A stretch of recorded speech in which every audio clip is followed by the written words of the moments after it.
Okay, you're looking at the Mazda CX-30, and I'd like to make 3 quick observations before driving it. First, it'll fit between the smaller CX-3 and larger CX-5, so why not call it the CX-4?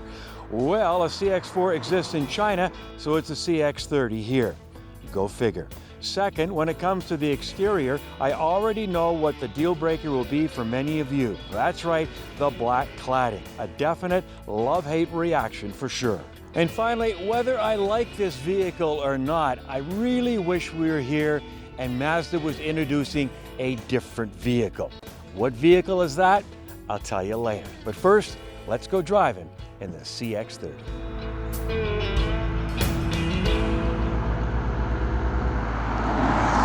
There's market demand out there in the SUV sector that extends quite deeply, and we're looking to capitalize on that. We've had a lot of success with CX-3. We're looking to capitalize on further success with this new nameplate CX-30, and we think there's certainly sales volume out there to be had. Yep, another sport utility, but in this case, rather than being a teeter-totter ride around a fast corner, this thing hunkers down and goes where it's told to go in a hurry.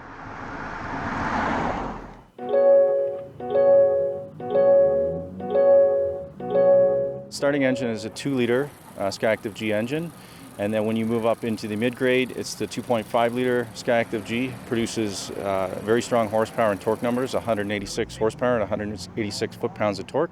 And then the top-out engine in our GT trim is a 2.5-liter with cylinder deactivation. The one thing they have done is they've managed to get a little bit of the old RX-7 and stick it into the CX-30. It really is very good in that from a dynamic perspective. I also like the way it looks, which is going to help them.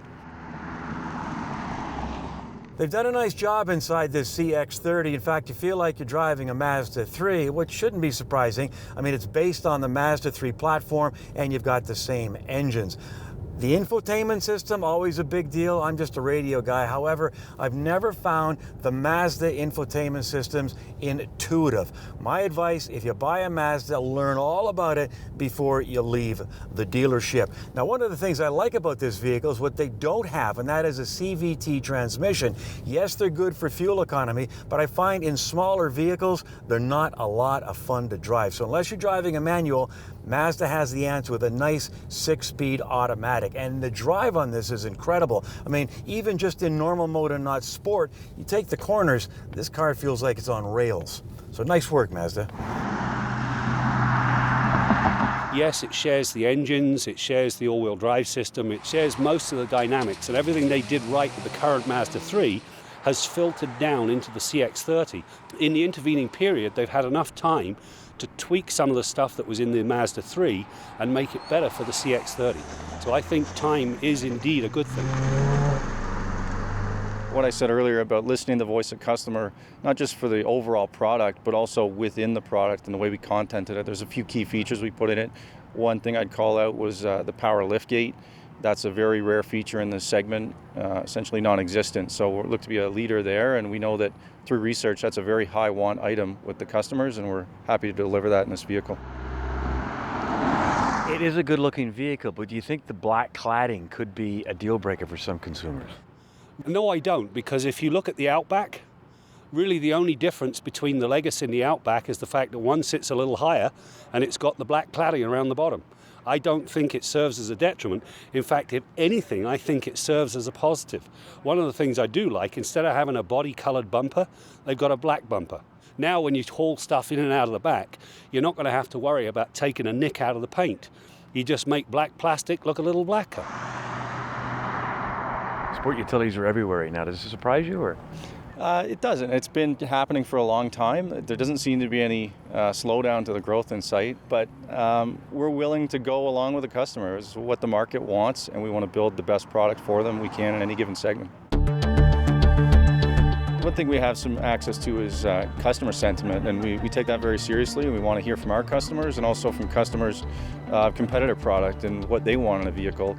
And what we found is that there were saying that the CX-3 may be a little bit too small for their needs, and a CX-5 may be a little bit too large for their needs, and perhaps out of the price range as well. So there's something we can slot in the middle. We identified an opportunity with, and the CX-30 fills that gap nicely.